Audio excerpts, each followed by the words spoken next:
Well, I want to welcome you to, I think this is the fifth episode of the Uneducated and Untrained Pastor. I'm your host, Pastor Ronnie Qualls from Bowlegs First Baptist Church here in Bowlegs, Oklahoma. So, if you're still with me, I'm glad you're here. I do want to say this. I have gotten some very encouraging texts, some messages on Facebook from some people I know, some I don't know.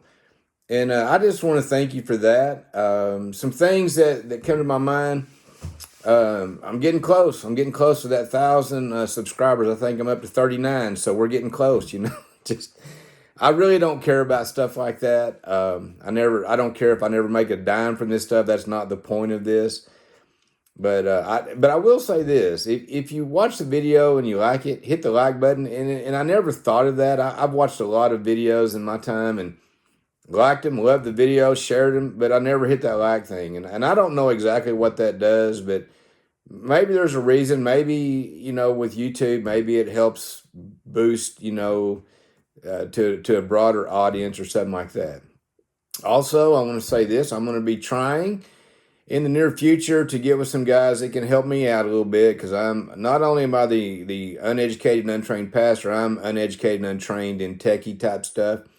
So I'm going to be trying to get this on podcast and Spotify and some other platforms.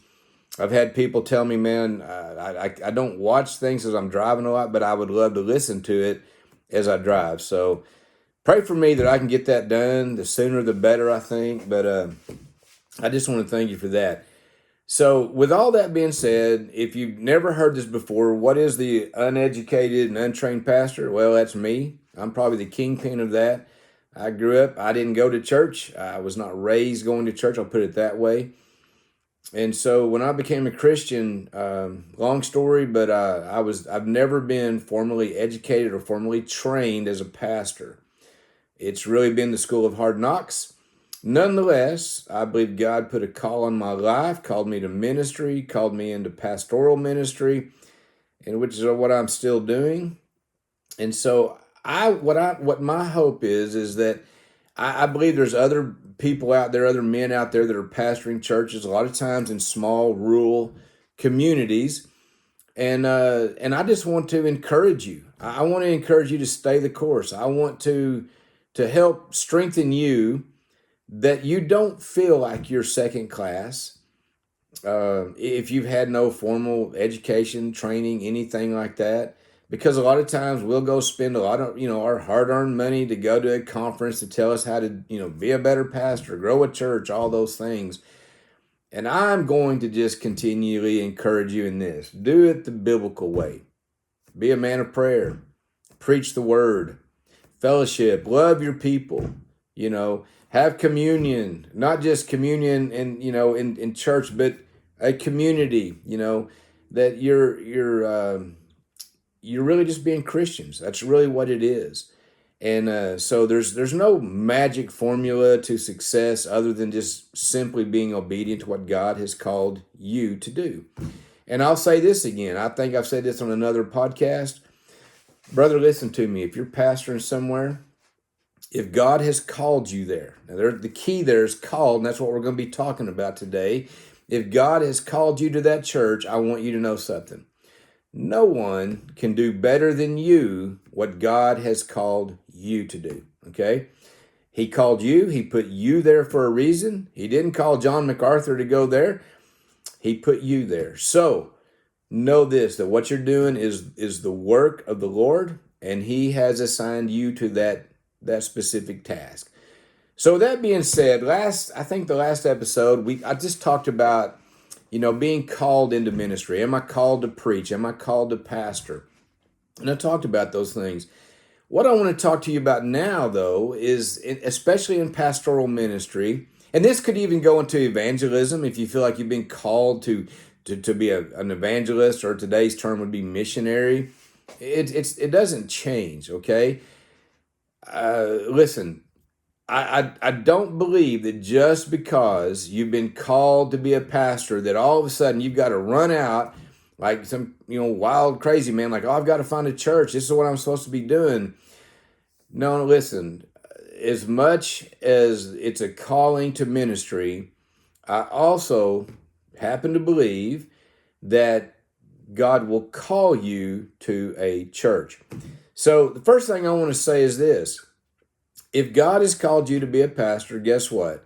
Then he has a place for you to pastor. It's not just and listen, there's probably going to be people that disagree with me on this. So be it. Listen, I've been disagreed with plenty times before. But I believe that what I would say would stand scripturally speaking. And I'll give some references and examples. And here's what I'm talking about. You need to learn to wait for God to lead you to the place that he's called you to. Okay? You don't want to be in a place just because you're a pastor and this people needed a pastor. It really just doesn't work that way. How do I know that? Because I've seen a lot of places blow up, churches split, pastors get fired.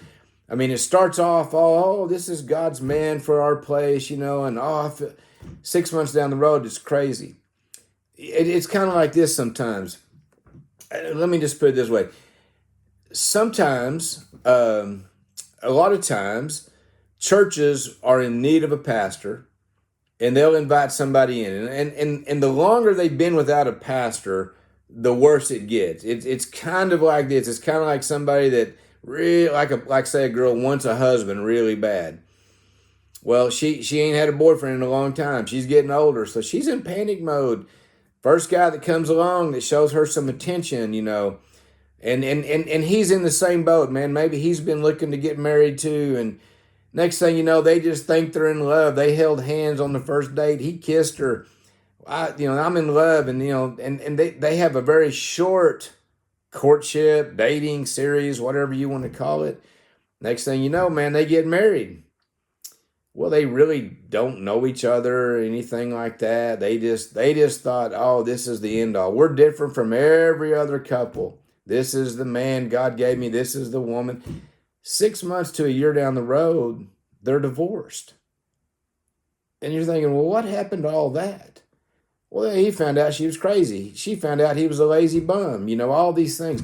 Okay, so listen, maybe that'll be some marriage, tips for you too. Don't get in a hurry to get married. That's a different subject. Don't get in a hurry because, listen, when you go to a church, you, friend, as a pastor, need to have the maturity that when you're going, you need to know that a church is probably looking for a pastor. I can't tell you how many guys have went to a place, preached one time, sometimes even telling them, I'm not looking to pastor your church. And when it's over, people are talking to him like, oh, you should be our pastor. We want you. One sermon. Churches, listen up to me. That guy may only have one sermon. Let's just talk about search committees for a second, okay? First of all, I don't even know where this thing came from. I mean, search committees, let's just be honest. Let's call it what it really is. These guys are pastor thieves, if you know what I mean. The first time I heard about a search committee, pulpit committee, I said, what is that? And they said, well, it's a team that we put together and we're looking for a pastor. So we go out. I said, what do you mean you go out? And they said, well, we go visit other churches. And I said, wait a second. You mean you're visiting another church and you're going to try to get their pastor to come pastor your church? And they said, yeah, that's pretty much it. And I was like, oh, you got to be kidding me. So here's the way it works. What they do is it's kind of like coming into a place. It's almost, and this is where you need to figure out, hey, is this just a job to me or is this a calling? Okay. In the working world, if you go get a job and you're very good at what you do and this company's paying you this much, some other company may see what you're doing. We need this guy. And they come over and they say, hey, we've got a better package. We've got better insurance. We're going to pay you 3 times as much. Okay, I understand that in the working world. Friends, that is not the way it should be working in church, okay, as Christians. It ain't like you get to say, God has called me to this church, But then here comes the search committee, the pulpit committee. I call them the posse, things like that, the bounty hunters, whatever they are. And listen, if you've been on this committee, I'm not trying to pick on you or anything, but I'm just saying, let's just think things through a little bit. Like, is this really the way to go about finding a pastor? And I know it's done. So here's why I'm going to talk about it, because it's the culture, it's the time that we live in. So, Pastor, you're probably going to have to deal with a search committee. Now, I'm not saying they're going to come in and steal you. You may be without a church. Nonetheless, if they have a search committee, you're going to have to deal with them, okay?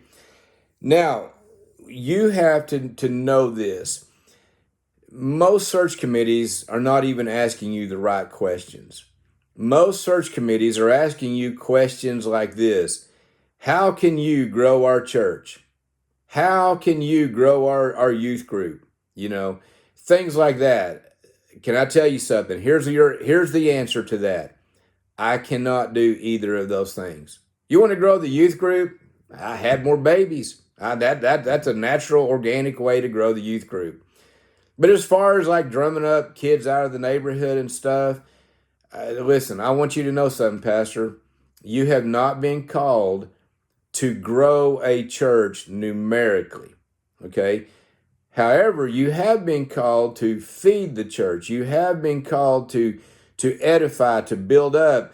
So growing a church like that, you've definitely been called to do. But make no mistake, the numerical number is the work of the Lord, and even the growth of the individual is still the work of the Lord. Jesus said, I will build my church.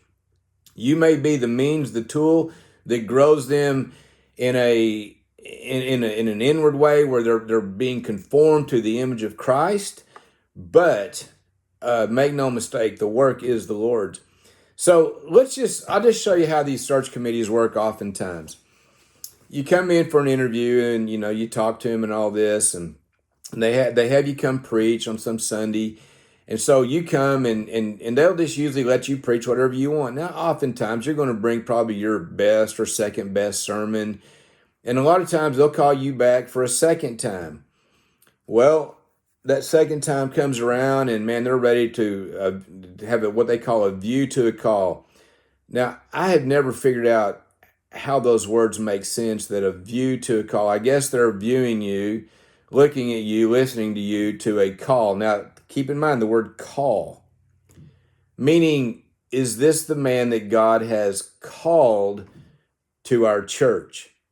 Now, I find it very odd that on this day we say, oh, we believe that God has called you to our church.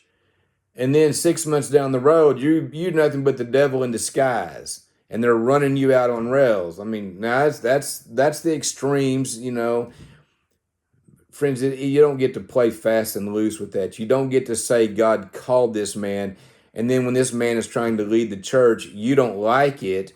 So, he's no longer called. You don't get to do that. If God is calling this man to this church, then God has called him to the church. Guess what?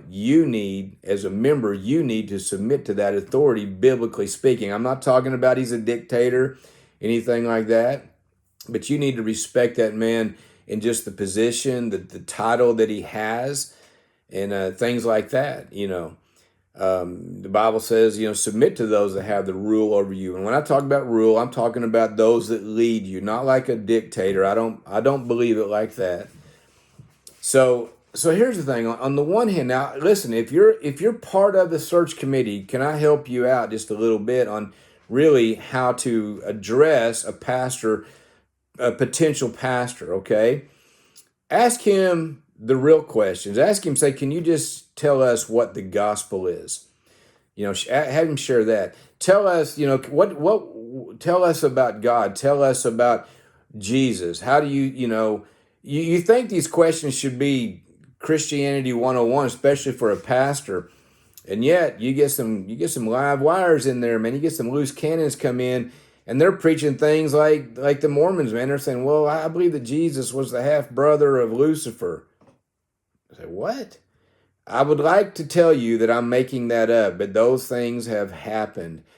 And it's because search committees are not either equipped to be a search committee, they don't know enough scripture to be a search committee, or they just don't know the right questions to ask. So you want to ask these essential things.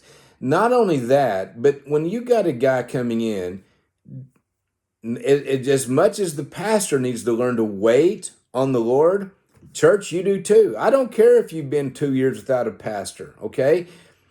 Maybe you've handled it wrongly. I don't know. I've got a good friend that does this ministry, Harold Smith, the Backwoods Baptist. His ministry is really this: it's going in and helping churches get going on a right way and helping them connect with the pastor that really is called to them, and that that they are looking for a man like this to lead them. And so I've got a good friend that does this type of ministry. So search committees, listen, let the guy preach a couple times, and then you need to do this. You need to say, hey, we would like to hear you preach over. You can say, can you preach Ephesians 2, 1 through 10? We'd like for you to preach that. Now, if the guy panics and he's like, I don't think I can, then let me say, that's not the guy, right? So you want to do that, and not just maybe one time. Take your time. Tell him right up front. Say, we're not going to get in a hurry. We're really going to pay close attention, because we want you to be the man of God for this place. If that's who you are, we want to be able to recognize that. We want to be able to have that witness in us that we can really tell. Because as pastors go, that congregation is saying, we're going to ask a man to lead us. And what you're saying in that is you're saying, we want to follow this man's leadership. Okay. That takes a lot, because churches oftentimes, you've already kind of set in your ways. One of the problems that happens in pastors and churches, you need to listen really closely on this one. Stop meeting with one another with an unsaid or hidden agenda. You need to be as open about things. If you're a church that, say, end time, say you are hardcore, you are a dispensationalist on your end times, or you're post meal or meal, whatever it is, you need to say, this is where we're at. Where are you at? And if you're not lining up, friends, you're just headed for a train wreck somewhere down the road. Now, I hate to say it like that, but that's really where it's going. So you need to have these things out. If you're looking for a certain, I know I have a friend, a pastor, and they hold to the 1644 Baptist Confession, not the 1689. And they said, if a pastor comes here, we want him to hold to this. Well, he had to look at that and say, hey, I can get on board with that or not. As a pastor, you cannot want to pastor so bad that you're willing to say, well, I'll just try to make this work. Let's go back to a marriage. It's hard to tell young people, I don't think this is a good match as a companion for you in life. I mean, we see this especially with young ladies. They see a heathen guy, he's a good looking fella, and she likes him. He makes her laugh, whatever. You don't go into a marriage saying, well, I'm going to change him. Get out of that. Just cut bait right now. That is not the way you want to enter into a marriage. Wait on the one that God has for you. Churches, you're not going to change this guy. He's not going to change you. Not that there will not be changes made on both sides, but it is the Lord's work in those things, okay? When I came here to Bowlegs, there was things that I taught and believed that there were many here that didn't agree, but they knew everything about me. They did great. They had done the research. They had went back and listened to sermons by me. They had done all those things. And I told them, when they talked to me about coming to this church, I don't remember maybe my exact wording, but it was something along the lines. I said, listen, the only way that I will come to this church is if I believe God is calling me here. Okay. And what I meant was this. I told him, I said, look, I love the church I'm at. I don't want to leave it necessarily. It wasn't like I wanted to leave there. I I said, I'm not looking for a church. I'm not looking for a job. I said, so none of that. I said, but I do believe that I have been called into pastoral ministry. And if I believe that God is calling me here, then I'll come. And that's what happened. It wasn't that I wanted to necessarily leave the church. I loved all those people, man. Some of those people are still my best friends. But God was calling me to another place, another work. And we're going on almost 5 years. And I mean, look at me. It ain't like I've got this polished personality, this, charismatic, slick way of doing things. No, I'm rougher than a cob. I don't like it, and I'm sure everybody else don't. I look meaner than a junkyard dog, and I can't help it. It's these wrinkles up here. If I could smooth those out, I look a lot nicer and friendlier, but I can't. It's just the way I'm made up. But I think, but going back to this, listen, wherever you want, you go, pastor, you need the man. I mean, you need to be called to that place. Churches, you don't want just anybody coming into your church. It ain't just about having somebody up in the pulpit. Just, oh, well, he preaches to us. Is it good? Not really. He's dry as bad toast, Friends, what are you doing? What are you doing when you do that? So listen to me. You got to make sure you've been called to a place. Pastors, let me just tell you some things, or let me share some things with you. When and this is another one of those things I'm just not sure about. I'll say it because it happens. People make up resumes. The search committee says, can you send us your resume? Okay, so one time years ago, a friend of mine wanted me to put in a resume for the church he was at. And I was like, I ain't coming down there. I don't want to leave my church anyway. And I didn't feel nothing about going in. I'd preach there, and they liked it when I came. I liked being there.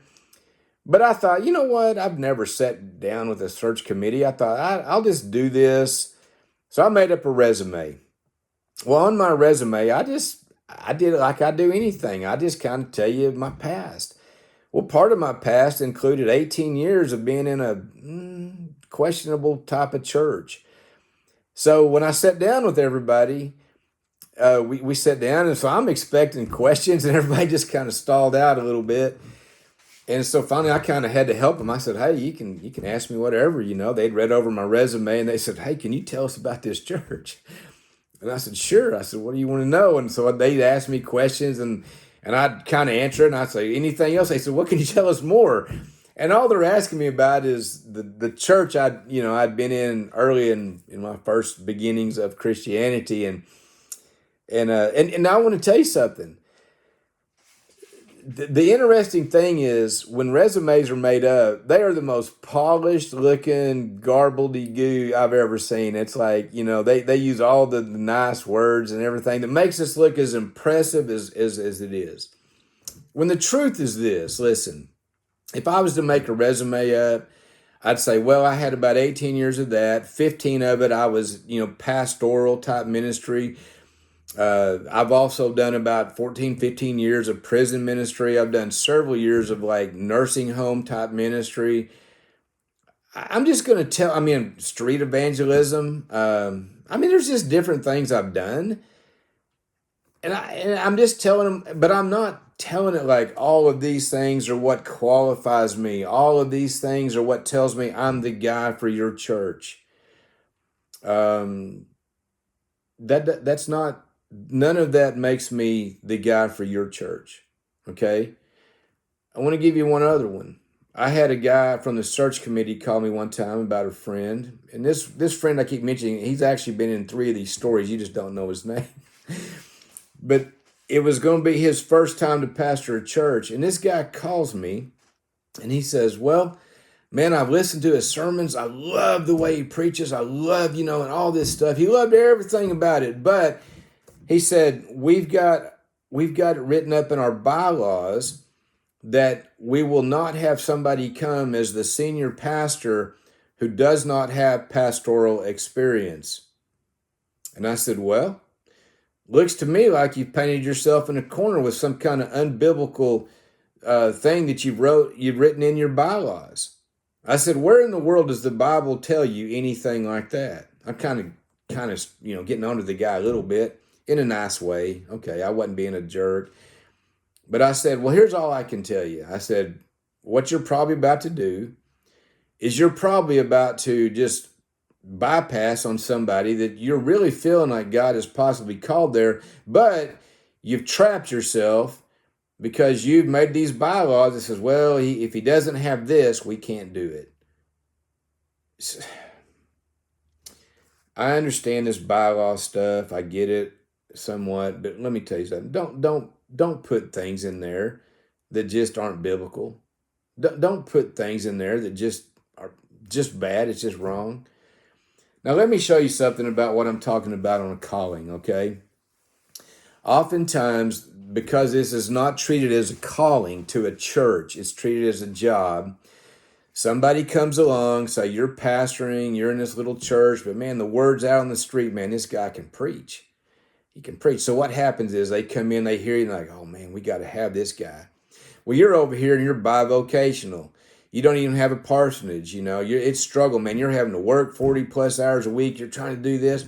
And these guys come along and they say, hey, we've got a parsonage full time. We even going to pay your health insurance. We'll give you 2 weeks of vacation a year. I mean, all this stuff is nonsense. And then all of a sudden you're feeling this, whoo, man, I'm feeling called over here.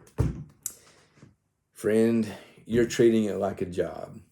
Now, I'm not saying that God may not call a person, but only you can be honest enough to know if you're really being honest with it. I mean, God knows and you know. Adrian Rogers, when he accepted a church one time, they called him and he had prayed about it, him and his wife, and he'd accepted this call. And right after that, a church in Florida, a big church, they called him just a few days after he had accepted this one place. I don't think he had made it there yet. And when they called him, and it was like his dream job as being a pastor. But this man had the conviction to know and believe that God had told him to take this other position. And his response to them was, he says, sir, I am sorry, but God has called me to another place and I cannot talk to you about this any longer. And he never went there. He wound up in Bellevue there in Memphis and all that. We know the story, but it wasn't Bellevue where he went to. It was a much smaller church. And I'll leave you this. If you remember when the persecution started in the book of Acts, Philip found himself in Samaria. He goes up there and he preaches the gospel. Man, mega church happens. It looks like, man, people are getting saved. I mean, this is what every pastor's looking for, the big, mega church. But I want to show you something on calling. If you read on down through there, everything's going good, and then all of a sudden, the Spirit of the Lord tells Philip, he says, I want you to go down to Gaza. There's a guy down there reading in the book of Isaiah, and that's where I'm sending you. You see, friend, it's not about you building a church. It's not about you building a kingdom. It's not about you having a great name. It's about you have been called into the service of the Lord in pastoral ministry, okay? You've been called to that. And in that, God will call you to a church. You don't want to be just like you don't want to marry the person that you shouldn't marry. You want to marry that person that God has for you. Now, do not take that and say, oh, I'm married to the wrong person. I better get out of this. No. You've already done it. You're locked in. You're locked and loaded, okay? Another story. But here's the thing. In a church setting, when God calls you to a place, that's where you are. And you're there until you die or until God calls you to another work or another place. Or maybe you become disqualified and they run you out on rails, something like that. But until that happens, this is the place that God has called you to. So I want to encourage you to really wait, to really pray. And don't just, because somebody needs a pastor, that don't mean just jump in there. Okay? Pray about these things. And churches, don't just grab somebody because, well, we need a pastor and this guy will do it. That's not, look, you're just asking for trouble. If you're going to ask me, you're just asking for trouble. I'm going to sign off for now. I hope this has helped you, encouraged you, whatever. But I pray that God would bless each one of you. So until next time, this is Pastor Ron. I am the uneducated and untrained pastor, at least one of them. And I pray that in your service, man, serve the Lord with everything you got within you. Until next time, God bless you.